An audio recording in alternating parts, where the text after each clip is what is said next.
Sa pool sa CCTV ang pagbangga ng motorsiklo sa papalabas na sasakyan sa Dagupan City. Silipin sa report. Sa CCTV footage, makikitang isang SUV na papalabas sa bahagi ng Karaanan Street, Barangay Poblacion Oeste, Dagupan City nang biglang bumangga ang paparating na motorsiklo. Umaga ng June 8, sa lakas ng impact, tumagilid ang motorsiklo sa kanatumba. Napaupo ang rider na nagtamo ng gasgas sa iba't ibang bahagi ng katawan. Nakatakdang isailalim sa CT scan ng rider. Ayon sa ilang motorista, problema ang pagparada ng mga sasakyan sa itinuturing na blind spot area ng kalsada.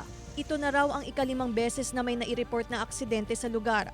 Dapat alisin na yung mga nakapark dyan po, ma'am. Para walang ma-aksidente. Maraming na-aksidente dyan, ma'am. Ilang beses nang may na-aksidente dyan, ma'am. Hindi lang isa, marami na. Ayon sa barangay, problema rin nila ang pagparada ng mga pribadong sasakyan, maging ng mga tricycle.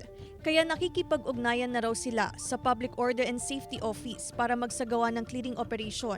Mayroon po yung area doon sa may poolside na bigla na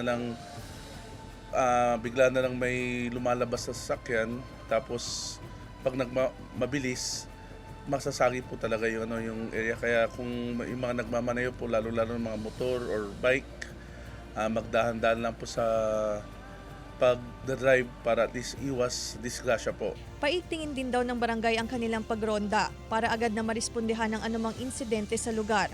Kasama si Daryl Peralta, Claire Lacanilao Dungka, One North Central Luzon.